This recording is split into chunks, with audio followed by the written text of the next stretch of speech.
Then there's 4 for normal morning. I don't know what normal means, but less loud. And then 30 days for lighter morning. And then that whole next year is a year of mourning, but it's much less consistently high emotion. You'll get the sneak attacks, but you're to go and sit Shiva.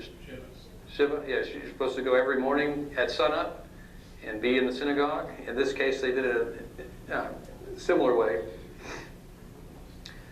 And I'd like to draw a distinction here now that we're getting too near the miracle. And it's the difference between resuscitation and resurrection. Resuscitation, here's a blank, is to bring a body back to life.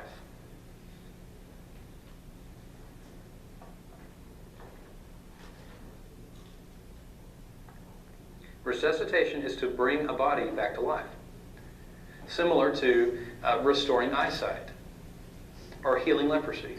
It's a very temporal deal. It's to bring a current body back to life. Resurrection is to be rebodied for all eternity.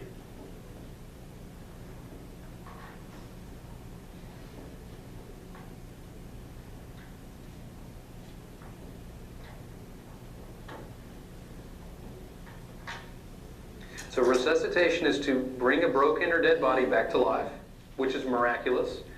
Resurrection is to be rebodied for all eternity, which is a completely new creation. These are 2 different bodies. Lazarus, here's a blank. Lazarus was resuscitated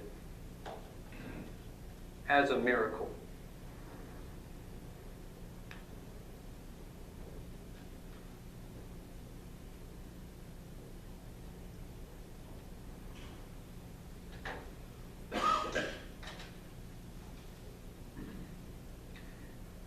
Now, during this time, Jesus says in verse 25, and here's a blank, I am the resurrection and the life.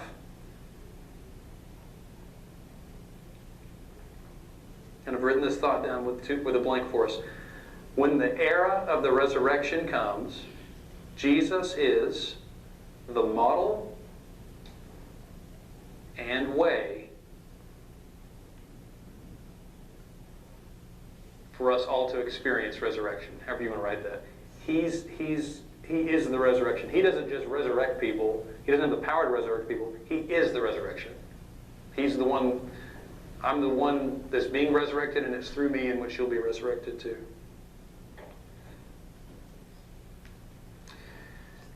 There's a few reasons we can say Lazarus was not resurrected. Number one is that when he walked out of the tomb, what was all over him? Bandages. I mean, it's the same body, right? Same. But when Jesus came out, what was he? Glorified body, an eternal body. It looks weird on earth. I've made the statement before that, at the day you need to be in a resurrected body to live in the coming kingdom, because it's the only appropriate body that will survive. You can't go to Mars unless you're wearing a spacesuit. But you can wear a spacesuit on earth, can't you?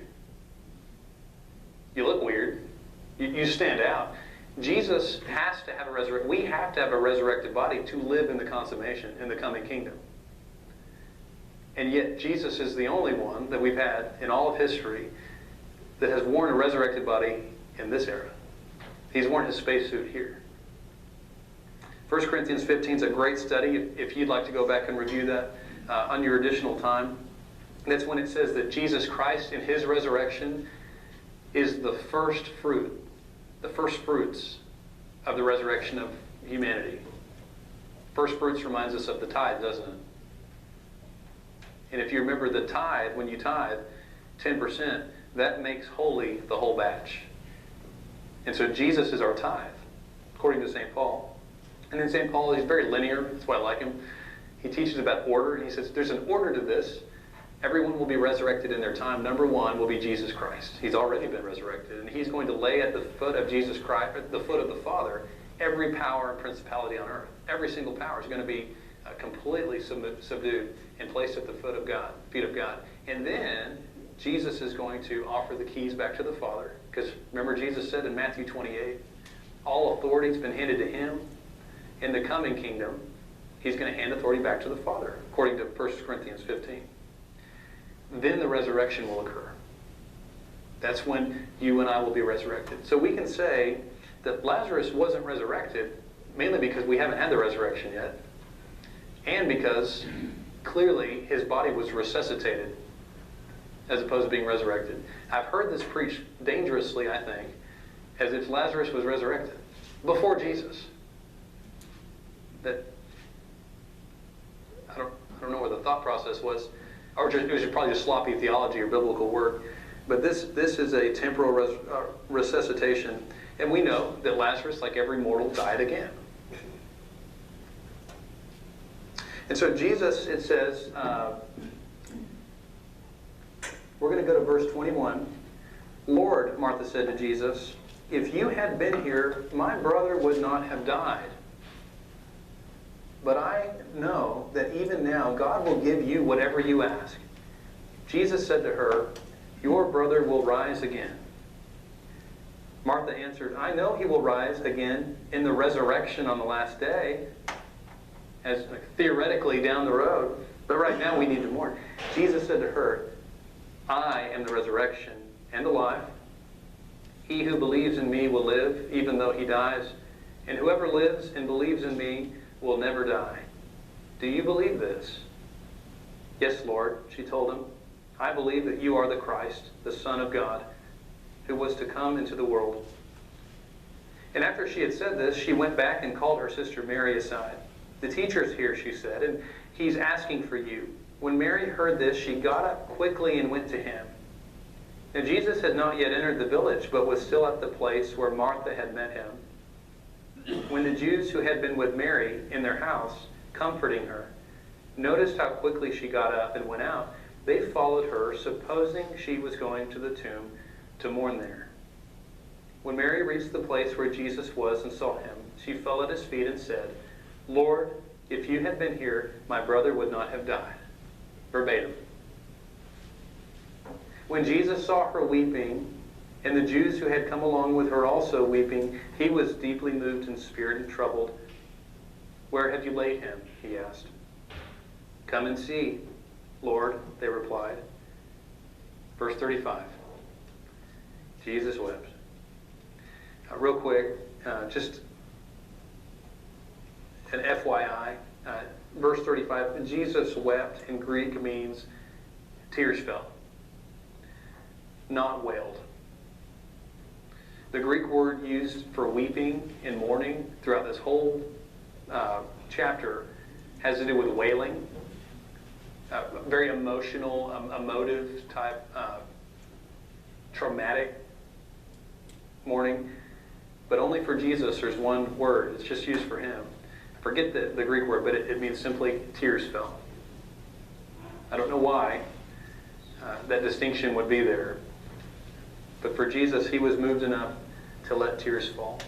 Now, he probably didn't wail because he knew that this was not a time to be mourning. And the tears probably fell in the same way tears would fall if you have empathy for someone, but not grief. There's a difference. Verse 21, 32 and 37. I'm going to jump to read verse 37. Some of them said, they saw Jesus cry, and they said, see how he loved him? Once again, Jesus is personally close to Lazarus. But some of them said, could not he have opened the eyes of the blind man, have kept this man from dying? So 3 times now we have the same question. If you had been here, he would not have died. If you had been here, he would not have died.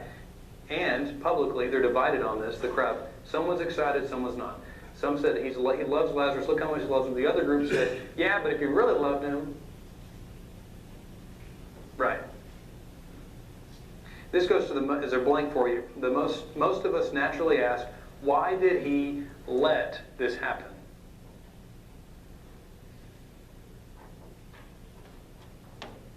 We can do a whole lesson and series on suffering and God's activity and what God thinks about it. And we've done that some in this chapter. We're not going to do that a lot today. But this natural question consistently comes in the Scripture. I think it comes in all of us. If God's really powerful and if He's really good, then why would this... I know He didn't do it, right? Nobody accused Jesus of killing Nazareth. This is really crazy when people accuse God of actively doing something like that. But the real question is, why then did He allow it to happen? Why did He let it happen? And so Jesus is confronted by this question consistently. This is before He raises Him from the dead. So there's a couple ways to look at this. Number one, there are some situations we go through that are hard, borderline tragic, but redeemable. My Baptist friends have told me, given enough time, and you're just look back on your life, given enough time, barring horrible tragedy, but given enough time, the majority of the situations you faced, even the difficult ones, you wouldn't change a thing. So that's one side.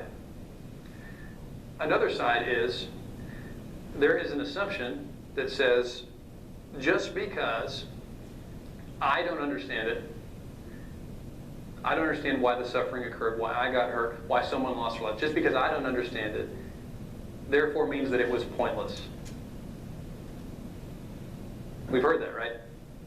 No more to this pointless suffering, or to this, what are the words? Gun violence is the new thing, right? We've got to end this senseless, right? I mean, just like, as in, like, this doesn't make sense. And hidden, I mean, yes, we've got a violence problem, for sure. But hidden in that is a secular assumption, a massive leap of faith. Just as massive as we have to believe in the resurrection. A massive leap of faith to say that a lot of the suffering on earth is senseless, it's meaningless, it's pointless. They could be right, but what I'm saying to the secularists and the atheists is that's a statement of faith. And in each of us, we have this question when we face difficult times to say, if you'd been here, God, now, we don't reject God, but we get mad at Him. I get mad at Him sometimes. If you had been here, this wouldn't have happened. And this goes back on the furthest extreme of the spectrum, not on the easy stuff, on the furthest extreme of saying, Jesus is my errand boy. And that's hard to say. Because when we face tragedy, we're hurt, right? On a smaller scale, when we've seen slick preachers treat Jesus as a means to his ends or her ends, right? To make money, as St. Paul says, to make money on the gospel. We've seen people believe that if they don't get what they want, God's not real. On the kind of silly stuff, parking spots and money and stuff. But that mindset is even true in our grief at times. I'll only be content in the Father if things are done my way. And that's a hard reality to face. 3 times it was brought up.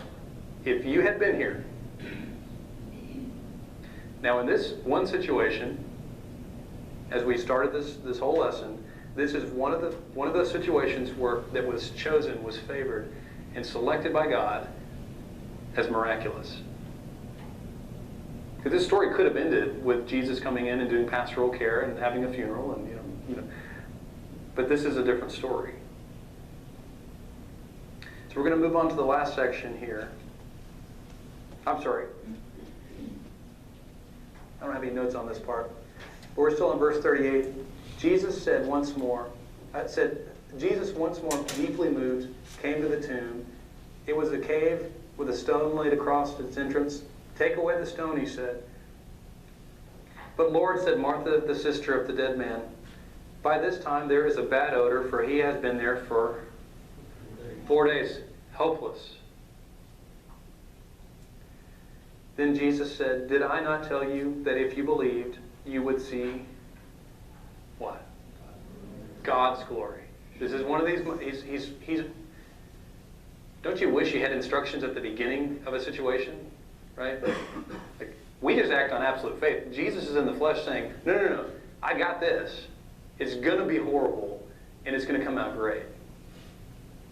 Now, when we face horrible situations, even ones that end with miracles, we don't have a preface like that, do we? We go in just on faith and hoping God's going to do whatever God's going to do for his own glory. But he said, did I not tell you that if you believed, you would see the glory of God? So they took away the stone, and then Jesus looked up and said, Father, I thank you that you have heard me. I knew that you always hear me, but I said this for the benefit of the people standing here, that they may believe that you sent me. When he had said this, Jesus called in a loud voice, Lazarus, come out. The dead man came out, his hands and feet wrapped with strips of linen and a cloth around his face. Jesus said to them, take off the grave clothes, let him go. Therefore, many of the Jews who had come to visit Mary, remember where they came from? What city did they come from? Jerusalem. So they live in Jerusalem. So they came to Jerusalem. They came to visit Mary. They had seen what Jesus did. They put their faith in him. Just remember Simeon, signs of authority. They've seen a sign of authority. But some of them went to the Pharisees and told them what Jesus had done. Then the chief priests and the Pharisees called a meeting of the Sanhedrin. What are we accomplishing, they asked. Here is this man performing many Simeons, miraculous signs. If we let him go on like this, everyone will believe in him, and then the Romans will come and take away both our place of worship, or both our place and our nation. Then one of them, named Caiaphas, who was high priest that year, spoke up. Now, real quick, I've got a blank here. Caiaphas is the high priest, in quotes, that year, which means at that moment. This was not I've heard different takes on this, but in the Jewish world, this is not a revolving deal. The high priest was a set position. It's a lifelong position. He's just placing it in time. So he could have said, at that time, Pontius Pilate was governor. And that doesn't mean next year he's not going to be. It could be. Caiaphas could maybe not be the high priest next year if he dies or something weird happens. But he's not saying this is a revolving thing. So at that time, Caiaphas was high priest, and he spoke up. You know nothing at all. You do not realize that it is better for you that one man die for the people than that the whole nation perish. He did not say this on his own, but as a high priest that year, he prophesied that Jesus would die for the Jewish nation, and not only for the nation, but also for the scattered children of God, to bring them together and make them one. So here's a blank. Verse 49 through 50. Caiaphas prophesied unknowingly.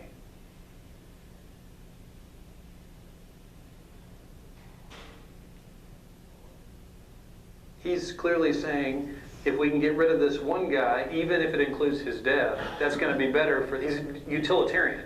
You know, it's going to be better for all of us if one guy dies, even if we happen to like him. No, we don't. But if we happen to like him, it would be hard, but it's the best move because it's better that all of us live and one dies opposed to the Romans annihilating everything. Now he's speaking, here's a blank, he meant politically.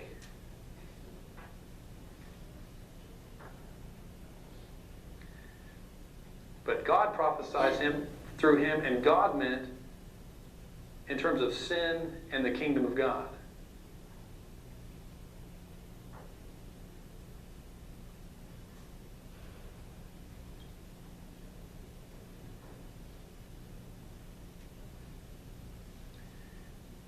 Caiaphas thought this was a short-term political maneuver. You know, hard decisions, hard times call for hard decisions. You got to change some things. You got to pass some laws. You got to sacrifice a guy. You got to do all these things so the Romans can stop breathing down our neck. They were used to doing this. The high priest position had become just as much political as it was religious. But what he didn't understand was that this temporal problem-solving bit, spoken as so many prophecies have been spoken temporally, contextually, but mean universally, God spoke through Caiaphas lasting words that were true. They were spoken with cold, let's kill this guy, and yet they were holy words because they came from God. And they echo on today that it's better that one man dies than the whole nation crumbles. It's better that one